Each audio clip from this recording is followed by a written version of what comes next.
আমরা যখন ইন্টিগ্রেশনটা করব তখন ন্যাচারালি এক্সপেকটেশন হচ্ছে যে ওএসএসও ইন্টিগ্রেটেড হয়ে যাবে। এরকম এখন তো 5টা আলাদা আলাদা ওএসএস আছে, তো এক্সপেকটেশন হচ্ছে যে 5টা ওএসএস থাকবে না, সব ব্যবসায়ীদের জন্য একটা ওয়েবসাইট থাকবে। ব্যবসা সংক্রান্ত যাবতীয় সরকারি সুবিধা বা যাবতীয় সরকারি সার্ভিস যেগুলা, সেই সার্ভিসগুলা একটা ডিজিটাল সিঙ্গেল প্ল্যাটফর্ম থেকে আমরা প্রোভাইড করব। এই এখন যেভাবে আমরা করি এটা আসলে খুবই কনফিউজিং সবার জন্য, আমাদের জন্য কনফিউজিং, ব্যবসার জন্য তো অবশ্যই কনফিউজিং, আমার নিজের জন্য কনফিউজিং, আমিও নিজে ঠিক শিওর না যে এটা কিভাবে কাজ করে। সো মিডিয়াম টু লং টার্মের মধ্যে আপনারা একটা ম্যাটেরিয়াল চেঞ্জ দেখতে পারবেন। এটা নিয়ে আসলে অলরেডি ব্যাক এন্ডে একটা কাজ করা হচ্ছে। আমরা হয়তো একটা পাইলট এই বছরের শেষের নাগাদ চালু করার চেষ্টা করব, বাট আগামী বছর খানেক বা দেড়েকের মধ্যে everything should be in one platform. ঠিক আছে। আগের যে আইডিয়াটা ছিল সেন্ট্রালাইজেশন, আমি এটার সাথে কমপ্লিটলি এগ্রি করি। এই আইডিয়া থেকে সরে আসার কোনো কারণ নেই। ইন্ডাস্ট্রিয়ালাইজেশন একটা সেন্ট্রাল জায়গায় হওয়া দরকার, স্পেশালি আমাদের মতো দেশের জন্য যেখানে ইউটিলিটি সার্ভিস বা ইনফ্রাস্ট্রাকচার সাপোর্ট সরকারের যেটা প্রোভাইড করার কথা সেটা সরকার সবসময় ঠিকভাবে সব জায়গায় করতে পারে না। তা আমাদের যদি আপনি বলেন যে বাংলাদেশের প্রত্যেকটি কোনায় কোনায় গ্যাসের সাপ্লাই দিতে হবে, এটা আসলে I think it's a very difficult exercise for government. So এই কারণে একটা মানে concentrated industrialisation is the right way to go. বা তার মানে এই না যে তার বাইরে কোনো ফ্যাক্টরি হবে না, অলরেডি তো অনেক ফ্যাক্টরি হয়ে আছে। তারপরে ভবিষ্যতে হতে পারে যে ফ্যাক্টরি হাত বদল হবে, তখন তো আবার নতুন করে রেজিস্ট্রেশন হবে। সেরকম আমরা এনকারেজ করছি সেন্ট্রালাইজেশন, বাট নট নেসেসারিলি বাকি সবকিছু একদম হার্ড স্টপ যে আর কিছু হতেই পারবে না, তাহলে তো আবার ওই জায়গার বাইরে আপনি কোনো এমপ্লয়মেন্টের জেনারেশন করতে পারবেন না, সেটাও প্র্যাকটিক্যাল একটা সলিউশন না।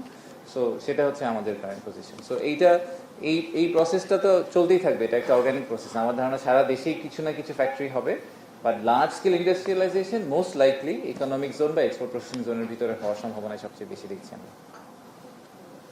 আচ্ছা, আমি সেজন দেশে কাজ করি, আজকে তো পাঁচটা সার্ভিস যুক্ত হলো, মানে পূর্ণাঙ্গভাবে আসলে পেতে কত কেমন সময় লাগতে পারে? কারণ আমরা অনেকদিন ধরেই তো এই সার্ভিস নানা সার্ভিস যুক্ত হতে দেখছি, কিন্তু পূর্ণাঙ্গভাবে আমরা পাচ্ছি না।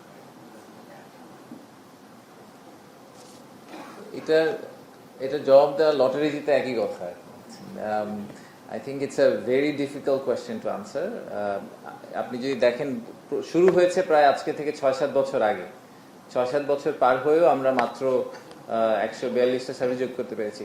তার চেয়েও বড় আরেকটা সমস্যা আছে। আপনারা বলছেন সার্ভিস যুক্ত হওয়া, আমি মনে করি এটার চেয়ে বড় সমস্যাটা আসলে অন্য জায়গায়। সেটা হচ্ছে কতগুলো সার্ভিস যুক্ত হয়েছে, তার চেয়ে বড় প্রশ্নটা হচ্ছে কতগুলো সার্ভিস মানুষ আসলে ইউজ করে।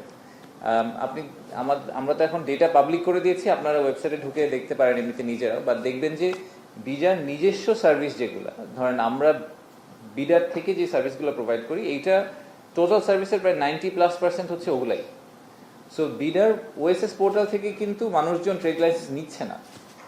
তারা এখনো চেষ্টা করছে যে আইদার ফিজিক্যালি গিয়ে জিনিসটা করার, অথবা কোনোভাবে একটা ব্যাক চ্যানেল দিয়ে কিছু করা যায় কিনা। তো এটা আসলে ওই ডিম আর মুরগির মতো একটা সমস্যা, যে আসলে আমরা সার্ভিসটা ঠিকভাবে দিচ্ছি না বলে নাকি ওনারা মনে করছেন ওভাবে করা উচিত। ইন এনি কেস তাতে যেটা সমস্যা হচ্ছে, প্রথমত আমরা ডিজিটাইজেশনের একটা বড় র্যাশনাল ছিল, এক নম্বর হচ্ছে গিয়ে যে সার্ভিসের কোয়ালিটি ইমপ্রুভ করা, একই সাথে হচ্ছে করাপশনকে বন্ধ করা। তো যখনই আপনি একটা ম্যানুয়াল একই সাথে ডিজিটাল এবং ম্যানুয়াল অপশন রেখে দিবেন, লোকজন ম্যানুয়াল অপশনের দিকে যেতে থাকবে, কারণ ওটাই তাদের natural classic way of doing it, এবং তাদের কালচারালি তারা ওইভাবে অভ্যাস হয়ে গেছে। তো তাতে যেটা হচ্ছে যে আমরা যদিও ডিজিটাইজ করছি, বাট সেটা থেকে কিন্তু আমরা যে কটা করেছি সেগুলো থেকেও আমরা যথেষ্ট আউটপুট পাচ্ছি না। আপনি সামনে আরো 10টা করতে পারেন, বাট এই যে 142টা হলো, সেগুলো থেকে কি আউটপুট আসলো কিনা, এটা একটা বড় প্রশ্ন। আমরা ইনফ্যাক্ট আমি লিখে রেখেছিলাম যে আজকে 14ই সেপ্টেম্বর, আমি 14ই ডিসেম্বর, এটা আমাদের বিডার দায়িত্ব, 14ই ডিসেম্বর এই যে আমরা 5টা সার্ভিস অটোমেট করলাম, এখান থেকে কতজন মানুষ সার্ভিস নিল আসলে, এই ডেটাটা আমাদেরকে একটু পাবলিশ করা দরকার, এবং আপনাদের কাছেও শেয়ার করা উচিত আমাদের। এবং আপনাদের সবাইকে আমার এটাই রিকোয়েস্ট থাকবে যে মিডিয়ার পয়েন্ট অফ ভিউ থেকেও আমাদের মিডিয়ার এই সাপোর্টটা লাগবে। সেটা হচ্ছে যে আমার ধারণা অ্যাওয়ারনেসের একটা বড় ইস্যু আছে। আমি আজকে করব, আপনারা পেপারে দিবেন, তারপরে কিছু লোকজন দেখবে, কিছু লোক দেখবে না। ফাইনালি যেটা হবে, 3 মাসের মাথায় আমি দেখতে চাই যে আসলে কতজন মানুষ এটা দিয়ে করেছে, আর 3 মাসে টোটাল রেজিস্ট্রেশন কতগুলো হয়েছে। আমি মোটামুটি এখন আমার নিজের মান্থলি স্যালারি বাজি ধরতে রাজি আছি যে আমাদের নাম্বারটা ডাবল ডিজিট পার্সেন্টেজে যাবে না। তাহলে তো আর আমাদের লাভ হলো না। আমরা একটা জিনিস ডিজিটাইজ করলাম, কিন্তু সেখান থেকে আমরা আসলে প্র্যাকটিক্যাল ইউটিলাইজেশন পাচ্ছি না। তো এই ডিজিটাইজেশনের আসলে ভ্যালু খুবই খুবই নমিনাল। তো আপনার to answer your short question in a very long way, সেটা হচ্ছে যে ডিজিটাইজেশন রোড ম্যাপটা হয়তো আরও বেশ কিছুদিন সময় লাগবে সব সার্ভিস ডিজিটাইজ করতে, বাট আমরা যতগুলো করেছি হাই ফ্রিকোয়েন্সি যে সার্ভিসগুলো তার ম্যাক্সিমাম কিন্তু ডিজিটাইজ হয়ে গেছে। কিন্তু আনফর্চুনেটলি সেই ডিজিটালাইজেশনটাকে ইউটিলাইজ করা হচ্ছে না, কারণ একই সাথে প্যারালালি একটা সেমি ম্যানুয়াল এবং একটা ফুললি ম্যানুয়াল অপশন রয়ে গেছে। তো ওগুলো যতদিন পর্যন্ত আমরা বন্ধ না করব ততদিন পর্যন্ত আসলে এই ডিজিটাইজেশনের কোনো আউটপুট আমার মনে হয় না সরকার থেকে আমরা পাবো, বা ইভেন জেনারেল পপুলেশনও পাবে। Thank you. ওটা আমি জানি, টোটাল নাম্বারটা আমি হয়তো বলতে পারবো না, এটা আমাদের টিমকে জানাতে হবে। যারা সার্ভিস নিচ্ছেন তারা কিরকম বোধ করছেন এটা কিন্তু আসলে তারা সার্ভিস নেওয়া শেষে একটা স্যাটিসফ্যাকশন স্কোর দিতে পারেন, ওই স্কোরটাও পাবলিক করা। সো আপনারা যদি মাসে আমরা একটা স্যাটিসফ্যাকশন স্কোর ট্র্যাক করি, তো স্কোরটা মনে হয় 5-এ I think it hovers around 4.3 to 4.6 রাফলি। লাস্ট 1-2 বছরের আমি ট্রেন্ড দেখলাম যে এরকম 4.3 থেকে 4.6 এর মধ্যে থাকে আউট অফ 5। সো যারা ইউজ করছেন তারা কিন্তু হ্যাপি, মানে 4 মানুষ আসলে ইউজ করছেন না। আপনি যদি টোটাল বাংলাদেশের ব্যবসায়ী পপুলেশন দেখেন, তার মধ্যে বিডার ওএসএস পোর্টাল ইউজ করে সার্ভিস নিচ্ছে এরকম ব্যবসায়ী পপুলেশনের সংখ্যাটা খুব কম। বিদেশি কোম্পানিরা অনেক বেশি করেন, দেশি কোম্পানিরা আরও কম করেন, কারণ আমরা মনে করেন যে আসলে ওই সিটি কর্পোরেশনে গিয়ে একজন লোক পাঠালে কাজটা তাড়াতাড়ি হবে। এটা করেছি আমার হিসাবে there are two areas where it's lacking. একটা হচ্ছে অ্যাওয়ারনেসের একটা বড় ইস্যু আছে, অ্যাওয়ারনেসটা আমরা ফুললি ক্র্যাক করতে পারিনি। আর দ্বিতীয়টা হচ্ছে যে যতদিন আপনি আগের আগের পন্থাটা চালু রাখবেন, যেই পন্থাটা ম্যানুয়াল এবং যেই পন্থাটায় আসলে অনেক সময় হয়তো সব কাগজপত্র জমা দিতে হয় না, ব্যবস্থা হয়ে যায়, তো সেই পন্থা যতদিন চালু থাকবে আমার ধারণা যে আমাদের এই সিস্টেম্যাটিক্যালি একটা স্ট্রাকচারের ভিতর দিয়ে যাওয়ার টেন্ডেন্সি আমাদের মধ্যে অনেক কম। তো থ্যাংক ইউ। এখন একটা বিষয় হচ্ছে যে যেটা বলছি ভূমি কর দেওয়া বন্ধ হয়েছিল, এটা কিন্তু ঠিকই। ডিসেম্বর মাসের 1 তারিখে আমরা সারা দেশে একটা নতুন ভার্সন চালু করেছিলাম সফটওয়্যার বেস। আগে ছিল মনোলিথিক বেস, যেটা আমরা আধুনিক সফটওয়্যার বেস যখন করা হয়েছিল ডিসেম্বর মাসে, আমাদের তো এটা এর অভিজ্ঞতা ছিল না। আর 1 নম্বর হচ্ছে ভূমি উন্নয়ন কর সারা দেশের নাগরিক এটার সাথে সংশ্লিষ্ট। কি পরিমাণ আপনি চিন্তা করেন, এখানে যেমন আইবাস একটা আছে, যে আমাদের বেতনগুলো আসে আইবাসের মাধ্যমে, অথবা জনপ্রশাসনের জেমস, এই দুইটা অর্থ মন্ত্রণালয় এবং জনপ্রশাসন মন্ত্রণালয় এই সফটওয়্যারের মাধ্যমে তারা এগুলো ব্যবহার করে তথ্যগুলো। কিন্তু আমাদের যে ভূমির তথ্য, এটার সাথে সংশ্লিষ্ট কারা? সারা দেশের নাগরিকরা, সারা দেশে ভূমি মালিক, একদম ইউনিয়ন পর্যায় থেকে শুরু করে।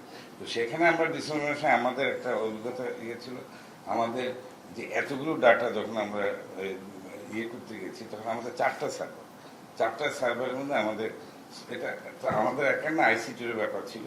সার্ভার আপনার ওয়েবসাইট নয়, সার্ভার আমাদের স্লো কাজ করেছে, এবং সেটার জন্য আমাদের ডিসেম্বর এবং জানুয়ারি 15 তারিখ পর্যন্ত আমাদের খুবই হইচই, পত্রপত্রিকা আসছে যে জমা দিতে পারে না।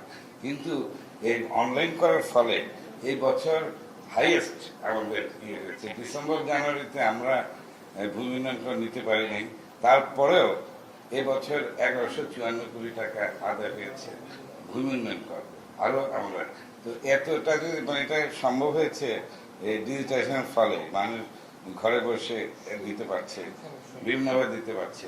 এটা বিদেশ থেকেও দেওয়া যায়, শুধু ঢাকা মানে ইউনিয়ন ভূমি আর যেতে হচ্ছে না। তো এটা আমার 1.5 মাস পিছিয়ে গেছে। ওই সময় যদি আমি ওটাও যদি যোগ করতে পারতাম, তাহলে তো আমার আরো বেশি পরিমাণ হতো। এটা বিগত দিনের মধ্যে হাইস্ট 1154, এত করতে পারি। ওইটা যে আমরা চ্যালেঞ্জটা না নিতাম এবং আমরা যদি না করতাম, তাহলে তো এখনো করতে পারতাম না। চ্যালেঞ্জটা নিতে হবে, তারপর কোথায় সমস্যা, বটলনেক কোথায়, বটলনেকটা দেখে আমরা সেটা দূর করবো, তাহলে তো এগুলো যাবে না।